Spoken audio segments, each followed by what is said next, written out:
Good afternoon and welcome to the DFS Army YouTube channel. I'm Razzle11 and you can find me on X at Razzle11Grinds.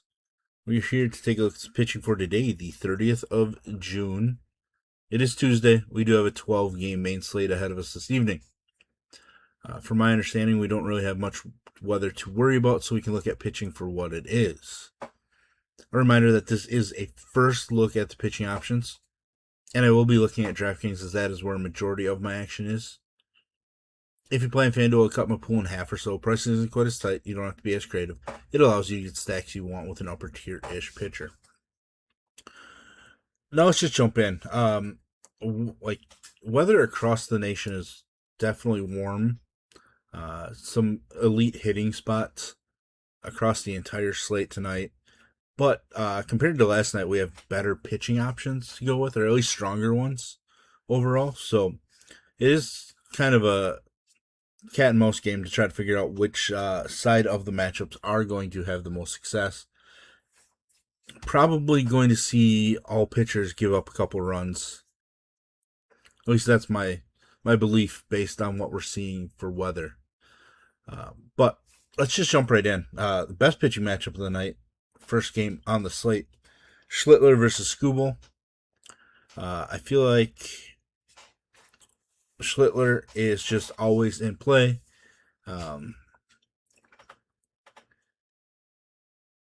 But just one game where he's allowed more than 3 earned runs all season. He's not as strong at home, but he's still pretty good. It is kind of a dangerous matchup, but at the same time, there's a lot of K upside. He does have 22 strikeouts over his last 11 innings. Just really strong numbers. Somebody that I will gladly be utilizing tonight. Even going up against Skubal. Skubal's last start did come against this Yankee squad. Gave up 3 home runs in that one, but struck out 9. 2 of those 3 home runs came by Paul Goldschmidt, who absolutely owns Tarik Skubal. But aside from that, I think Skubal's a phenomenal option. The overall Yankee lineup has struggled quite a bit in June. I think it's a decent spot. We don't really see Skubal give up multiple home runs very often. He's done so in each of the last 2 starts. I think there's a lot of upside here, and I feel like people are going to kind of look the other way. The problem is like he could go 80 pitches, he could go 85. I'm just not sure what their overall plans are with him. He has not gotten to the 100 pitch mark yet this season. Mets Toronto, a sneaky potential pitchers duel. McLean has had some struggles for sure. His strikeout numbers have come back, at least the last 2 starts. He struggled a bit in the last one against the Cubs, giving up 6 runs, but 18 strikeouts in his last 13 innings. Pretty strong numbers. Problem is Toronto doesn't strike out all that much, but McLean on the road is far better than McLean at home, so I am a little bit intrigued by the spot. The overall Toronto lineup is just blah, I guess. I think there's enough upside for him to be in play tonight. If you wanted to fade McLean, I don't think I would blame you. The other side, Gausman, the last couple starts have been pretty bad. 13 runs allowed in 8 innings, 4 home runs, just 7 strikeouts and 6 walks. So not the best trends coming into this one, but he is pitching at home where he's been far better than on the road. The overall Mets lineup, not overly scary. I know Juan Soto has hit him pretty well. I think Lindor's hit him pretty well as well. So, not a slam dunk matchup, but I still believe that Gausman does have upside in him. Washington, Boston, kind of early. Interesting option. The last 2 starts has been really strong. 16 strikeouts in 12 innings. Just 3 runs allowed. Just 7 hits. Pretty solid trends. Now, the overall season numbers for Washington against left-handed pitching are really strong. I think some of that's a little smoke and mirrors just because their 2 best guys against left-handed pitching that kind of help increase like their WRC plus and all those numbers are in the minor leagues. Weimer and Brady House were sent down for some reason, and they were killing left-handed pitching. So I think early is somewhat intriguing. Ranger Suarez looked pretty good against them. despite giving up like a leadoff home run to James Wood. I think early is kind of the sneaky upside play. Kid Cavalli, obviously an arm that I love. Like in general, I just like him as a pitcher, as a prospect coming up. Was pretty good against Philly last time out. 7 strikeouts, 2 runs allowed. I think he's probably could be in play because we have been picking on Boston so much with pitching. Uh, but I do kind of like the Boston Red Sox bats again tonight. They woke up a bit against Mikolas last night. There's a chance that carries over. Um, I just don't really love the whip numbers for Cavalli. The walks can be an issue, so that's somewhat of a worry for me. He has given up 4 home runs over the last 4 starts, where he had given up 3 home runs in the first 13 starts. So, home run ball starting to get to him. I think I'm going to pass on Cavalli tonight. If you wanted to play him, I don't think I'd blame you, just like I wouldn't blame you if you faded Nolan McLean. St. Louis and Atlanta, I'm just not getting there. Martin Perez has been pretty solid, but I just don't know if he has enough upside for us. Walks are there.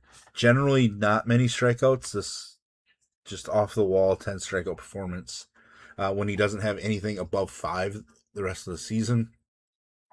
I just don't think I'm getting there in this game. And Liberatore hasn't been very good for a little while. Atlanta can struggle against left-handed pitching, but I'm just not interested in a guy that allows people to hit 300 against him. Tampa Bay, Kansas City, elite offensive weather in Kansas City. Griffin Jacks, been pretty good recently. Still limited to 5 innings. Not really sure if they're ever going to let him go more than 5 innings at this point. But he is coming off of his best start. And ironically, it came against the same squad. Could he do it again? I think he could. That's 88 pitches is his career high. Season high as well, obviously. But I think he could get there. I'm just not getting to Griffin Jacks on this particular slate. I think there's just enough other pitching for me that I probably don't get there. To be honest, I think you could, get to Griffin Jacks if you decided you didn't want to play Cavalli.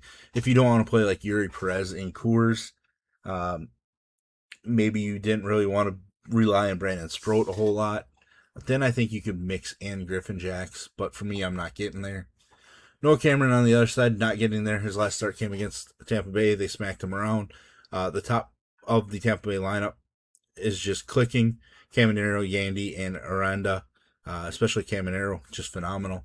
Caminero, surprisingly, isn't as strong against left-handed pitching, but still, he's just so red hot right now that I will gladly take that Tampa Bay offense over Noah Cameron. Cincinnati and Milwaukee, both guys who made their last start against the opposition. Sproat went for 36 DK points, 10 strikeouts in 6 innings. Easily his best start at the major league level. I think some of his ownership is being derived from that last start, so I do have concerns about chasing that. Also, the fact that it is against the same team. Now, the overall Cincinnati lineup has been struggling overall. I think recently they've kind of ticked it up a little bit, but still, it is a pretty plus matchup for Sproat from an upside standpoint.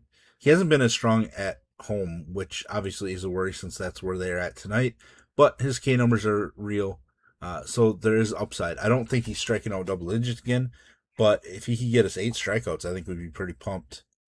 Rhett Lauder on the other side faced Milwaukee last week as well, gave up a couple home runs. 4 home runs allowed over his last 11 innings. Not ideal for a guy that doesn't rack up a lot of strikeouts. So I have zero interest in Rhett Lauder.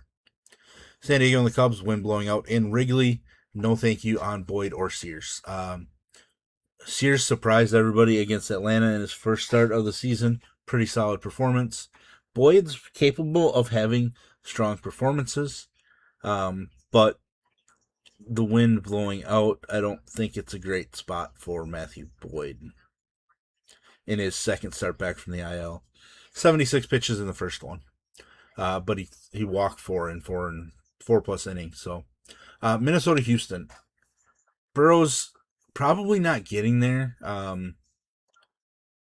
I think the Minnesota lineup can be weak enough if Buxton's not in it. But he did struggle against Minnesota. The first time he faced them, he struggled a lot in this ballpark so far this season. Joe Ryan on the other side, I think Joe Ryan's in play. 31 fantasy points the first meeting with Houston. That probably came at home, is my guess. To where, yeah, generally Joe Ryan's much stronger when pitching at home, but this year he's been pretty similar, or at least similar enough. His K numbers are better on his home mound, but he allows fewer base runners, etc., on the road. So it's interesting. I am going to be playing Joe Ryan just because I think most people are going to kind of overlook him. Miami, Colorado. Yuri Perez is interesting. His first start back from the IL, 4 2/3, just 68 pitches. That's the worry, right? We could see just about 80. 80 or fewer pitches wouldn't surprise me. He had just one strikeout in that return from the IL. But, when things are right, he struck out 9 in 4 innings before going on the IL. So he's always got upside. He flashes it for multiple innings, and then he kind of cools off for a little bit. His first start of the year came against Colorado. He put up 22 DK points. So we know the upside's there. He's not as strong on the road. Like I mentioned, he's somebody that I could see you playing or fading. Just kind of decide on who you want from that 6 to 7,500 range, and go from there. And he's kind of in that range. It's kind of up in the air. He might be like a last man in or first man out of my pitcher pool. Dodgers A's Robleski, I think could be decent, but I just worry that he's not a huge K guy overall. He does have some random K upside games, and the A's do provide some K upside for him, but he hasn't been the same guy on the road. So if he walks as many guys as he has been on the road, I think that's probably a problem in this ballpark. The other side, Jeffrey Springs. The Dodgers struggle a little bit more against left-handed pitching than you'd expect, but they did get to gauge jump a little bit last night. Springs has given up a bunch of home runs. 14 home runs over his last 7 starts. 2 per start is not a good number. No thank you on Jeffrey Springs. San Francisco, Arizona. Landon Ropes had some pretty bad numbers against Arizona in his career. 2 starts against them, averaging 15 DK points per start. Basically, like 15 and 13 or 16 and 13 in his 2 starts against them. So last 2 haven't been bad. They haven't been phenomenal, but they haven't been bad. He just hasn't picked up in a win in a while. Pitching on the road, where he's a little worse as well overall from a fantasy point perspective. I'm just not going to get the Landon route tonight, even though I have been picking on Arizona a bit with some pitching.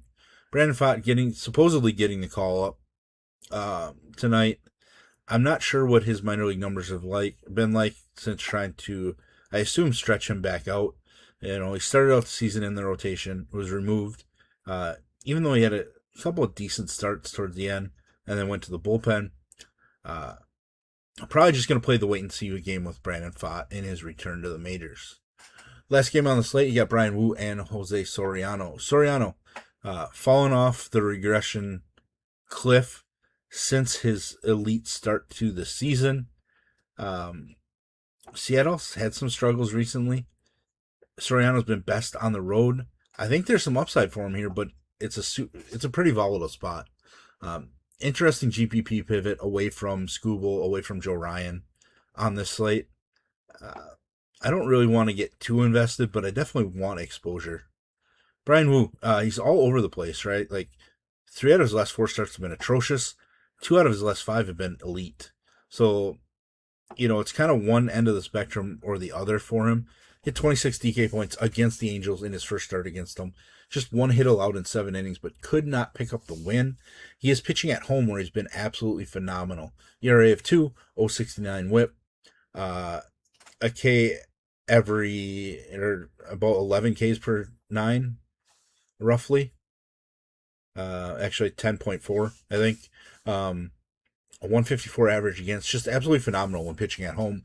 So he should probably be your number 1 option on this slate. If you want to join us, there's a link in the Discord below with some promo codes. Check it out. And as always, best of luck, everybody.